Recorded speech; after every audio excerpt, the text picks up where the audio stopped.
may mga bagay lang ho tayong i-open up the topic today, tonight. Eto ho, sabi ho ni General De La Rosa o General Bato na ito raw ang HPG traffic cops. Huwag daw hong matakot. Dahil si Presidente Digong ay nasa likod ninyo. Ano ho, bakit ganyan? Kasi ito ho ay, ang sabi niya ho kanina, si General Bato, na nagkaroon ho ng Task Force EDSA para masiguro ang kaayusan at seguridad sa EDSA. Okay, kinakailangan ho yan. Marami ho kasing mainitin ng ulo ng mga abusado ho dyan, ang mga alam ho natin ng mga politikong yellow bleeding hearts. Sila ho yung mga mayayabang, binabastos ho yung mga police o traffic enforcer. Ngayon, dito ho nakakabuysit, nakakaloko. Ginagawa hong trabaho, tapos minamaliit ho natin yung mga nasa lansangan. Kaya, sabi ho ni General Bato, ni General De La Rosa, huwag kayong bababoyin lang dyan sa lansangan. Dapat irespeto nila kayo. Sabi niya ho doon sa Highway Patrol Group. Or the most, dapat matakot sila nandyan kayo kung binabastos kayo at kung sinong mayaman dyan, lumaban kayo. Huwag kayong matakot, magtrabaho lang kayo ng magtrabaho. Kung may problema o magkakaproblema kayo, andyan si President Duterte. Huwag kayong magpapa-intimidate or magpapaduro dyan sa mga kung sino-sino dyan, mga siga dyan sa EDSA. Alam nyo kasi kung minsan mga anak mayaman ho itong mga putok sa buhon, dapat didisiplina ho ito eh.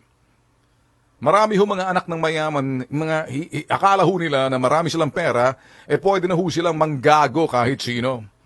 Yung mga mayayaman na talagang abusado, makinig kayo. You know what? May ginagawa si Digong na disiplinahin ho yung mga taga-Davao noon. Ngayon dito, nandyan ho yung Highway Patrol, the marching order, hindi dapat pwedeng babuyin kahit sino na ginagampanan ng trabaho. Lalo na kung kay nakasuot ng uniforme, ginakailangan kagalang-galang din yung nakasuot ng uniforme. Kasi may mga adik putok sa buho. Tulad ng nagpaputok ng baril na hindi raw siya, ewan natin kung may sapak lang sa kokote. Kung ako siguro nakita ko nang nanunutok ng baril, dinisarmahan ko ho yun eh. Wala akong karapatan kahit sino yung PO1 na yan. PO1 pa yung putok sa buho niyan. Negatibo daw sa droga. Ano ang problema na itong putok sa buho ng Manila Police District na nahuli ka? Kumbaga, ang dami hong ginawa. Paputok ng paputok eh. Ito hong sarap paluwi ng, kumbaga, 2x2 sa ulo. Ay, nakakabuysit ho eh. Nakakabuysit, hindi ho ba? Nakakaala nito, PO1 pa lang. How much more paging PO2, PO3 na to? Iba na. Paputok lang siya, indiscriminate firing sa ere, patagkatapos may sinapak pa siya na traffic enforcer. Pinalo niya pa ng helmet. Napakabastos ng putok sa... Mabisita nga itong putok sa buho na to sa kanyang presinto at medyo makatikim ng konting pabulong man lang. Ang bulong ko na may sundot na konti. Kaya sinasabi ho dito, huwag magpa-intimidate. Ito mga pulis, paano yung pulis na? Alam naman ho natin na pagbabago ho na darating. Kaya, dapat isa lang ang siga sa EDSA magpatupad ng sinasabing batas trafiko. Ayan ang mga sinasabi ho nating mga Highway Patrol Group. At, of course, kung sino naman kasama ng mga MMDA na dapat hindi ho binabastos. Alam nyo, kuminsan nakakaawa ho yung mga traffic enforcer ho natin. Kuminsan yung mga puliso na talagang nasanay ho tayo, sa ibang bansa ang mga pulis respetado ho kasi. Kasi alam nyo, alam din kasi ng mga pulis sa ibang bansa, sa Amerika, karamihan ho doon sa mga pulis na yun, alam ho nilang ibig sabihin ng respeto, katanggap-tanggap na mga gawain, may integridad at may kredibilidad, ipatupad ang yung batas kasi, alam ho nila ang salitang respeto. Yung mga putok sa buhong, hindi ho alam ang salitang respeto at hindi respetable, hindi katanggap-tanggap ang ginagawa, anong integridad meron ka? Anong credibility meron ka kung ikaw mismo baboy bastos sa iyong trabaho? Kaya, ang pagpapatupad ho ng batas, kinakailangan ho kaya, isa lang ang siga, yung tamang nagpapatupad ng batas na walang sino man ang mga api sa iyo. Walang sino man ang magbabastos eh. Ako isang ayon dyan ho. Kaya sabi ho ni General De La Rosa, Chief PNP ngayon, basta trabaho lang, wag lang abuso. Kapag kayo'y nangotong, sabi ni Duterte, uupakan rin kayo. Dapat naman eh. So, the first things first. Alam niyo mga bossing, meron pa hong natitirang mga putok sa buhong mga pulis na medyo sila ho'y tulad ng mga bleeding yellow hearts. Anong ibig sabihin nun? Sila ho yung mga sinasabi ho natin na talagang nandoon pa yung kanilang sa kanilang sistema, sa kanilang in their blood, in their system. Na yun hong pang-aabuso, kurakot, makapalmoks, bastos. Meron hong mga pulis pang ng ganyan, pero karamihan ho ngayon, ako'y sumasaludo.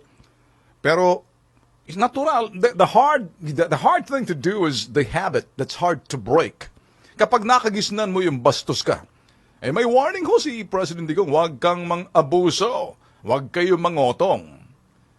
Sabi ko nga mga bossing, meron ho kaming public service na ito'y tinatrabaho ho namin sa Station 6 ng Batasan. Ito ho yung si General, kung sino man tong putok sa buhong General, na sino ba tong sa the Deputy Director ho ng QCPD. Kausap lang ho natin kanina sa telepono at gusto hatang makipagsubukan sa akin. Ako naman ho, lalaki naman kausap. Pero hanap ko yung trabaho. Ayoko ho ako ho kasi, pag umabot sa puntong kahit na papano, marunong naman ho tayo ng martial arts, marunong ho tayo ng sukot, mga sikot, tuhod, at marunong din ho tayo sa competition lang ho sa baril. Si Esquivel, Colonel Esquivel, salamat kanina sa pagsagot mo ng tanong ko. Kaya lang sa susunod, sumagot ka ng tama at ayaw ko ng sistema. Kung kay Rafi ka lang, mapupulbos ka na. Ngayon, Rafi Tulfo. Ngayon, si Ben Tulfo iba eh. Si Ben Tulfo, lalaki, ibang usapan sa atin eh. May pagka-brusko ng konti, ang lengguwahe mo, isasalitain ko. Kasi mga bossing, kaya ho sinasabi, kung saan nakikinig ho sa atin sino man, sino ho si Esquivel, Deputy Director ho ng QCPD. Holdover capacity pa siguro to. Ngayon, ang hindi ho alam ni Esquivel, isa ho sa tauhan niya ng June 19, inareklamo ho doon ho sa Station 6. Anong ginawa? Alam niyo mga bossing, kapag ikay inimbitahan ang sapilitan ng mga pulis sa kanto na wala ka namang warrant of arrest, na wala kang ginawa, at wala namang sabihin natin hot pursuit na you can be picked up and then doon sa sinasabing presinto magpaliwanag ka. Alahong ganun eh. Ano ho ba? Dito ho'y sangkot ho rito. Sinasabi ho natin si SPO4, awis. And then yung may PO1 doon na sa PCP4 ng Batasan Station 6 ho to eh. Ngayon, para sa akin mga boss, importanteng kayo mga polis, wala kayong karapatan pick upin ang sinuman na walang nilabag ng anumang batas sa lansangan. Wala kayong karapatan tutukan ng kalibre 45 ang sinuman at sa pilitan papasama ninyo for investigation. For investigation for what? Yun hong sinasabi ko lang mga bossing. Medyo lilihis tayo ng konti, no? Walang karapatan ng sino man kukunin yung manok na sinasabing pinaghinalaan na wala kang pakialam kung magsasabong sila. Hindi naman ho papuntang tupada. Ang nangyari mga bossing, sila ho'y pinick up. For safekeeping, tinago ho yung manok. Nandyan ho sa aming YouTube to eh. Ngayon, Colonel Esquivel, kung nakikinig ka, listen carefully, listen good. I know you're trying to be smart aleck with me. Do not. Ako ho kasi, makikipagtulungan ako sa iyo, pero ibang usapan pag ako'y nahamon. Wala akong tinatanggihan. Ngayon, sinasabi ko rito mga bossing, ang sino mang pulis na magdadampot sa iyo nang wala namang arrest warrant, much more to search you, abay, sa Amerika ho kasi, pati pag sa search ho, sasabihin, can I search you? Is it okay if I have to search you? Pwede hong pumalag ho yung isang mamamayan. Pag ganun ho nangyari, itatawag niya sa radyo, kinakailangan to be witnessed by a supervisor or another cop to witness. Dito ho kasi, ang mga pulis ho natin dito, bara-barang iba. Pero ngayon ho sa bagong sistema, we can see na merong pagbabagong gustong gawin si Digong. Kaya lang may mga lamat ho dyan natitira ho sa mga gilid-gilid. Na medyo, akala ho siguro nila na porket may transition, pwede na ho silang gumawa ng katarantaduhan, kalokohan na hindi malalaman kasi yung mga nakaupo hindi pa sigurado sa kanilang posisyon na sila'y matatanggal. Kaya, because of uncertainty o lang katiyakan, gagawa ho sila ng mga kalokohan. Alam niyo naman ho kasi. So, tinutukan ho ng 45, dinala sa presinto, pagkatapos binuk ho sila. Illegal detention, yun hong hinahanap ho natin. And nagkaroon ho ng blatter na wala namang ho sinabi doon. Hindi ho kinuha ho yung manok. Kinuha, baka tinuno, malamang si tinolang manok na atang ginawa doon sa pansabong na yun. Kinuha pati ng 9,000. Watch the online sumbong ho, online public service ho namin, and there's a story there na nilapit ho sa amin. So, continuing story ho sa amin to. Kaya lang ako ho'y nagsasabi sa inyo, hindi ho pwedeng yun mga dating gawe. Hindi ho pwedeng yung pulis na dadamputin ka ng alakang ginawa at wala kang nilabag ng batas. Hindi po pwedeng ikay kunin ang iyong pera at sinasabing safekeeping. Para sa safekeeping, para ano? Ano ba yung pera na yun? Hindi mo pwedeng kang kunin ang manok ng hindi sa'yo, much more, dadalhin mo sa presinto, ito release mo, at hindi mo na-release yung manok at saka pera. Hindi ho ba talagang kapal moks? Ito ho'y susubukan ho natin. Makakaabot ho kay General De La Rosa to. Hindi magugustuhan De La Rosa. Kaya ikaw, Escabel, you want to be smart, Alec? Go ahead, be smart. And I want to see if eyeball to eyeball on Wednesday sa presinto mo. Make no mistake about this. You're a wise guy, and so am I. All right? So, para sa akin, I just want to make sure na there's no stone walling, there's no foot dragging, dito sa sinasabi. Kung may problema, mag-file. Yan ang mga sinasabi ko. I'd like to be able to make sure na your people are innocent until proven guilty in the court of law. But, meron hong sinasabing the Bill of Rights na pati ho yung sinasabi nating complainant will have that day in which we call confrontation to point kung sino yung suspect doon. Pwede naman sabihin ng suspect, hindi kita kilala. So, tingnan lang ho natin para doon magsa-central investigation to find out and begin. Ganun ho ako eh. You hear me? Colonel Scabell, QCPD Deputy Director. And anyone na makapanood nito, I want you to tell the guy, this is as serious as a heart attack. Si Bitag nagsasalita. Now, it's not yet done. We will go through the legal process. Sasabihin natin the protocol. Pagdating ho sa pag-handle ng complainant, ayaw lang ho namin na parang guwatsinanggo ba? Sa Bisaya, bara-bara. That's not gonna happen to us. Kaya ako'y naniniwala, ang pulis ay dapat sinasaluduhan. Ang pulis ay dapat igalang. Ang pulis, huwag bulihin. Ang pulis, hindi ho pwedeng may sisiga-siga. Isa lang ang siga, yung nagpapatupad ng batas, nasa tama. Hindi ka pwede magsisiga-siga ng kapareho ng paputok ng baril. Sabi nga ni General, kung kayo, gawin nyo ng trabaho, pag hindi nyo ginawang trabaho nyo, putok sa buho kayo, yari kayo. Get it? So, mag-iingat ho kayo. Okay? Get it? Anyway, mga bossing, ito ho'y primetime Bitag. Dito ho sa Bitag Media Limited Incorporated every 7:30 to 8 in the evening.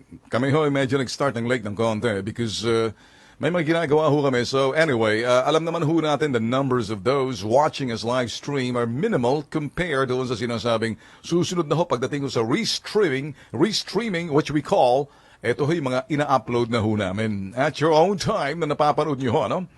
Okay, eto ho mga bossing. 11 mga pulis nagpositibo ho sa drug test. Sus, Ginoo. Sus, sa mga pulis na nagpositibo sa drug test. They don't deserve another day in office, sabi ho ni General Bato. Sa mga 11 pulis na nagpositibo sa drug test, wala kayong karapatan at hindi na pinauunlakan kayo ng isang araw sa opisinang tumagal pa. Dapat tinatadyakan na agad kayo palabas. Nagsagawa ho kasi ng drug testing ho ang Philippine National Police. Nagpositibo ho 11 pulis. Holy cow! Sigurado, baka sa iba pa, lalaki-laki pa to. Maganda ho'y nalilinis agad eh. Ayon sa Republic Act 8551, sino mang pulis ang magiging positibo sa illegal na droga, may kukonsiderang unfit for service. Tama ho yan. Nakakahiya. Nakakagalit. Nakakasuklam kayo sa tagapagpatupad ng batas, tapos kayo mismo ang nagbabiolate. Hindi ho may sabi niyan. Tapos kayo ang drug addict. Kayo dapat manghuli ng drug addict. Hindi kayo dapat ang drug addict. Sabi ho ni General, eto ho'y General Bato, si General De La Rosa. Napakawalang kwentang taong ganyan. They don't deserve another day in the office. Di-dismiss kayo. Sa akin yan, bibigyan mo pa rin ng due process, pero mas magandang patalikod sa sinabi, about face, about face. And then, start kicking, front kick, right there. And the buttocks, palabas. Yun ang kinakailangan eh. Alam niyo mga bossing, ang dami ho talagang storya ko minsan eh. Dito ho kasi, sinabi na ho natin sa programa ho natin na last week, isa ho sa dahilan kung bakit dumami ho ang bilang ng mga drug pushers, drug dealers, drug users, doon ho sa sinasabi ho nating dismissiveness, permissiveness, and tolerance. Yun ho eh. And that's the reason why kung bakit dumami ho eh. Dumami sa panahon ho nitong mga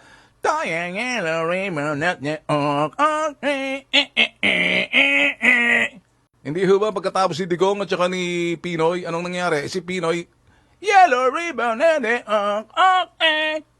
Jesus, Mariosep ka. Si Digong, Filipino flag, unifying. Yung isa, pinanindigan. Kaya ano hong problema noon? Dismissiveness, binabaliwala. Permissiveness, parang realidad yan.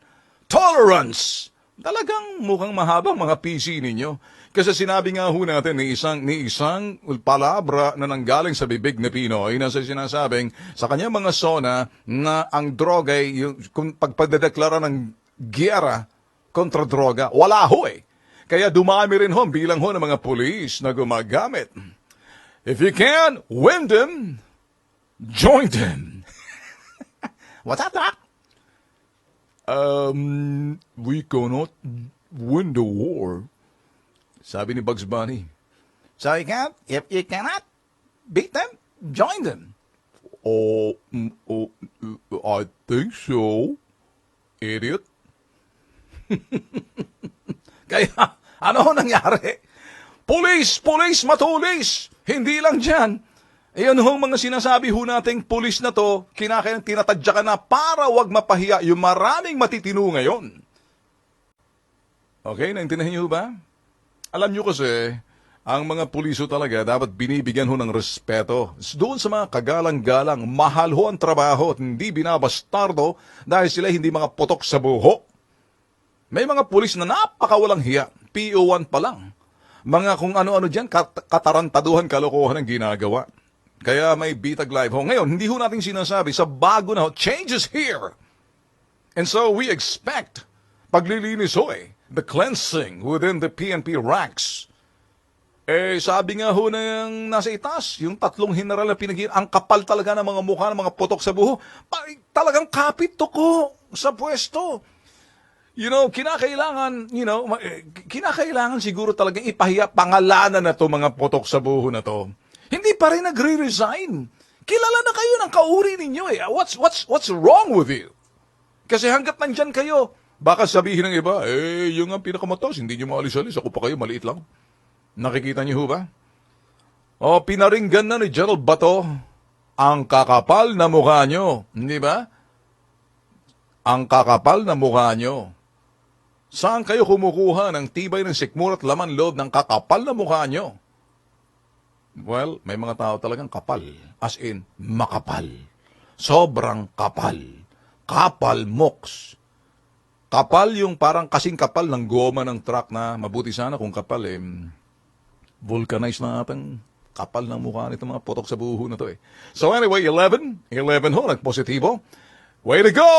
And, 11 down, more coming, more to go. Abangan ang susunod na kabanata. Well, keep on doing that. Yan sabihin na ho natin, ito hong random drug testing sa mga law enforcers. Partikular yung mga polis. O sa NBI naman. Mga putok sa buhong, mga barumbadong balahura dito, mga malilibog din to mga nasa nagbabantay sa NBI. Pati ba naman yung asawa ng preso, ng nakakulong? Binabata rin yung mga malilibog pa kaysa aso ni Tansoy.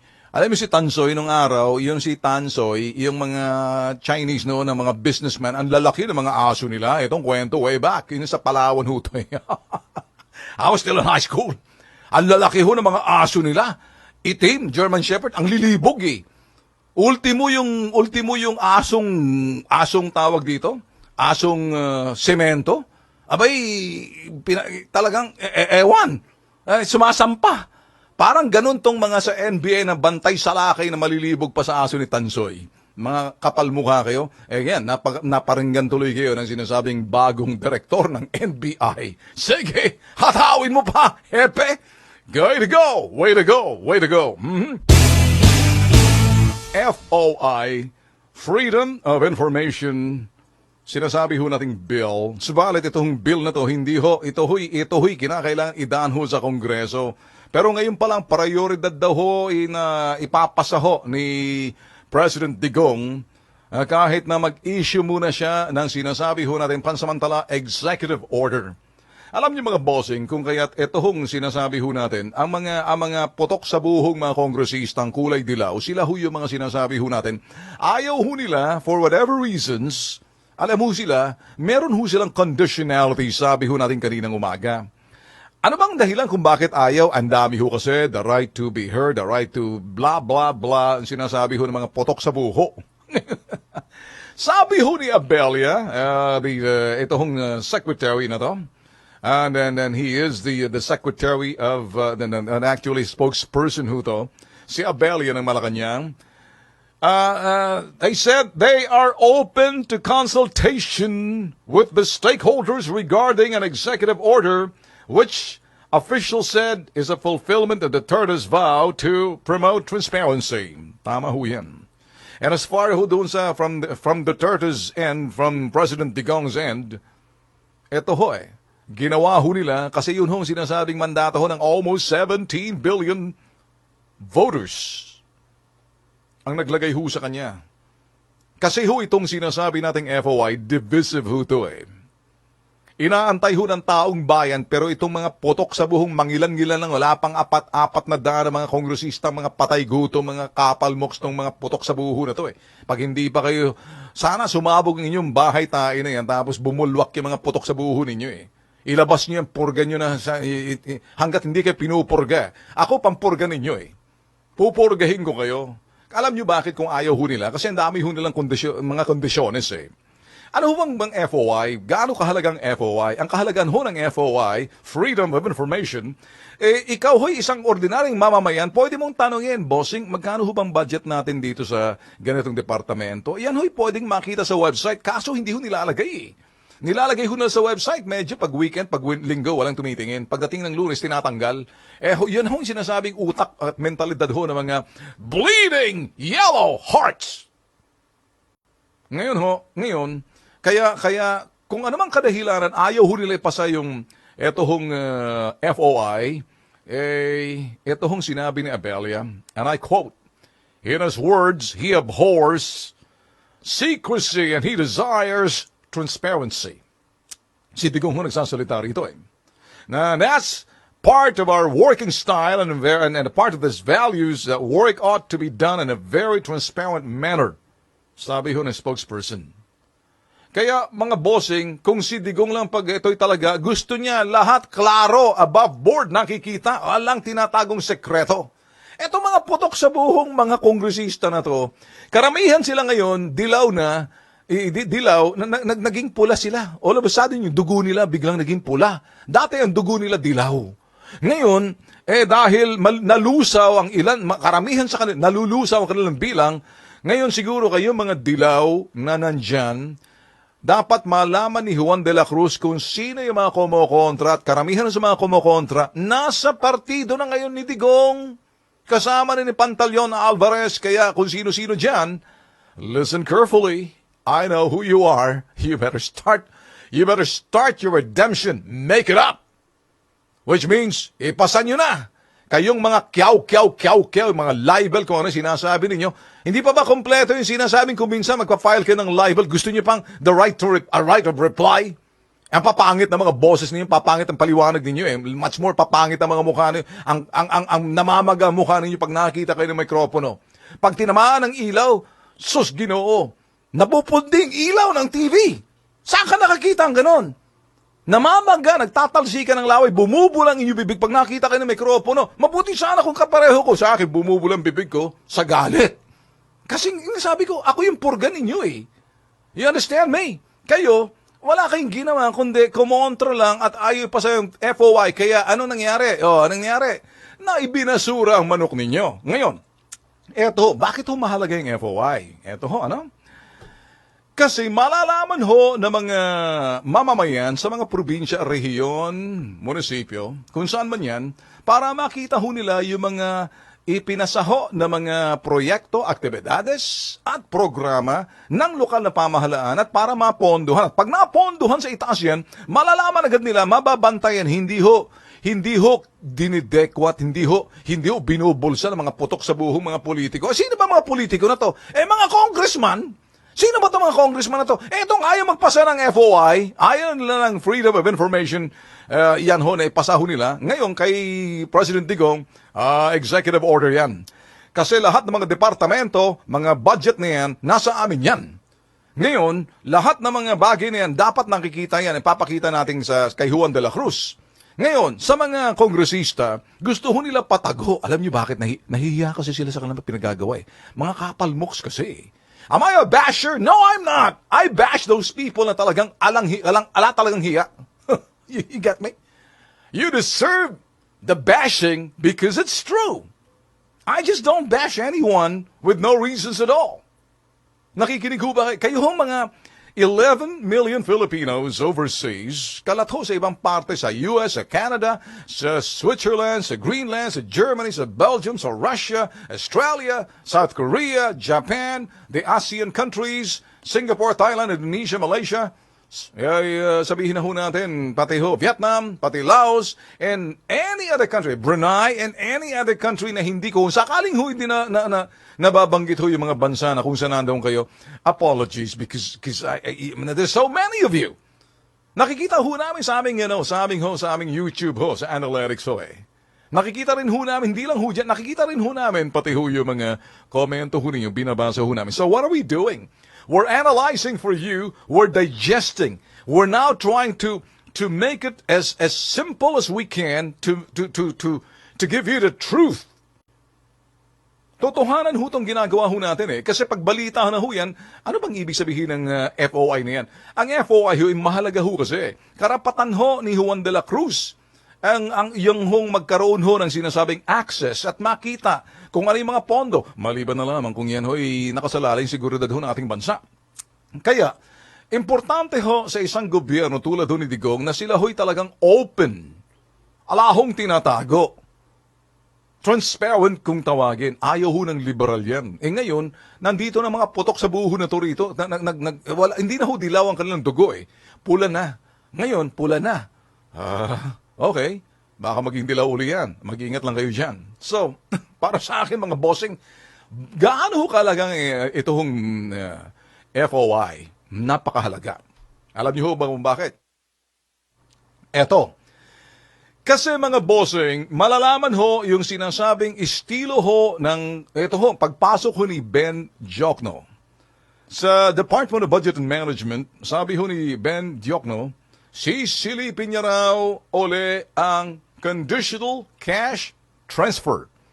Pati yung sinasabing Pilipino Pantawid Pamilya Program. Marami ho dyan na napasok ho ng mga politikong mga kulay dilaw na hindi naman talagang karapat-dapat dahil hindi naman talaga sila karapat-dapat at wala silang karapatan ito'y mabigyan ng bahagi ng pondo or yung bawat buwan na ayuda. Alam niyo bakit? Hindi naman ho sila mahirap eh. Ang problema, dahil itong putok sa buhong si kapitan ng barangay, itong putok sa buhong si konsehal, itong putok sa buhong si mayor, itong putok sa buhong si congressman at si senador, sisiguraduhin nila, marami tayong mga tropa dyan. Mga kulay dilaw yan. Sila yung mga leader sa lugar. So, bigyan natin sila ng pabuya. Nakita niyo ho ba? So yan ho'y sisilipin kung sino yung karapat dapat at hindi. Ngayon, ito yung BUB na sinabi ho natin bottoms-up budgeting, proyekto, aktibidades at programa, sisilipin din ho yan dahil maganda ho yan eh. Ito rin hong bagay na kung saan itong pag sinasabi ho natin GAA, ang GAA mga bossing ay ito hong sinasabing General Appropriations Act. Gusto hong sundin ho yan ng administrasyon ni Digong. Alam niyo ho ba kung bakit? Kasi mga bossing, ito hong past administration, ang ginawa ho nila mga bossing, napakabilis ho nila humingi ng budget sa Kongreso. Napakabilis naman ang pagbigay ho ng sinasabing budget specifically doon ho sa mga infrastructures, proyekto, at marami pang iba na parang pondo ho yan sa ating bansa. Ang problema, eto ho, ang bilis humingi, sos Mariosep, parang suso kung kumilos. Alam niyo ba bakit? Hindi pa sila sinasabing slow spending, underspending, at karamihan, no spending, nandyan na yung pera. Kaya, sabi ho natin, ang bilis ho humingi ng pondo, ay kuminsan, ang bagal-bagal mag-release. Kuminsan, kulang pa yung kanilang spending doon sa hiningi nila. Ano ba bakit? Kasi nagpo-force saving ho sila eh. Ngayon, ang tawag ho dyan, impacho. Na-impacho ho sila sa budget na hindi ho nila malaman kung paano ho nila gagamitin kasi sa sobrang dami at hindi ho nila may sagawa yung tama kasi gusto lang nakatago kasi. Pag nakatago yan, walang makakaalam. Siyempre, pag walang nakakaalam, magic dito, magic doon, magic dyan, magic kahit saan. Kailanman, kapatid. Hindi Channel 5, ha? Kailanman, saan man, magic dito, magic doon. Tapos na ho yan eh. Hindi na po pwedeng magic na yan, sabi ni DBM Secretary Ben Diokno. Alam niyo ba kung bakit? Diyan ho lalabas yung mga pondo sa infrastruktura, kalsada, airport, seaport, highways and byways. Nandyan din ho yung sinasabing sa edukasyon, sa kalusugan, sa agrikultura. Diyan ho masisilip. At ayaw ho ni Ben Diokno na kumbaga magkakaroon ho ng sinasabing sigalot.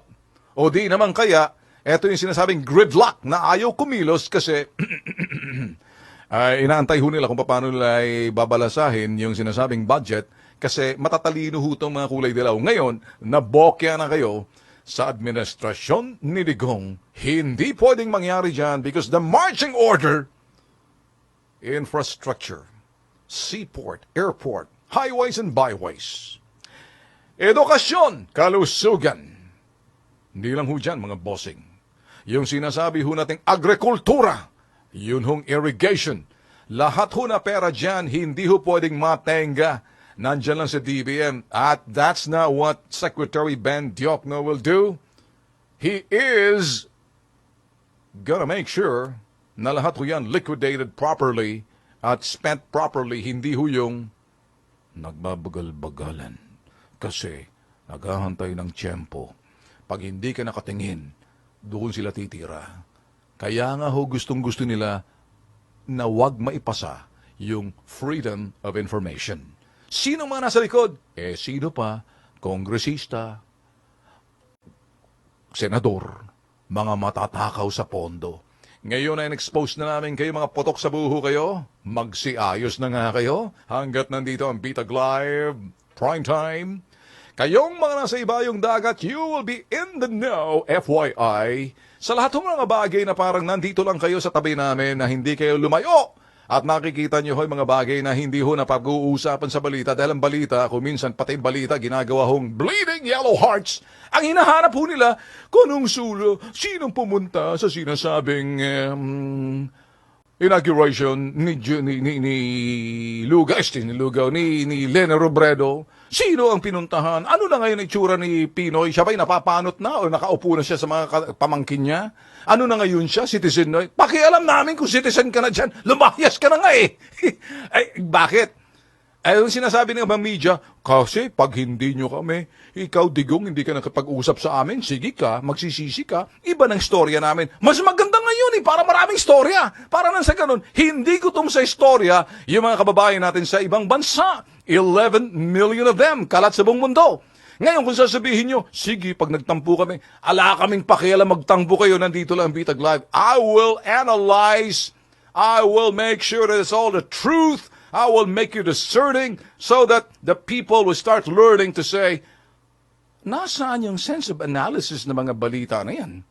Paano kasi? Sila yung balita na gawa-gawa na sinasabing bleeding yellow hearts. Pati sa media, apektado na rin. May mga bleeding yellow hearts. Nagtatampo. Kita nyo.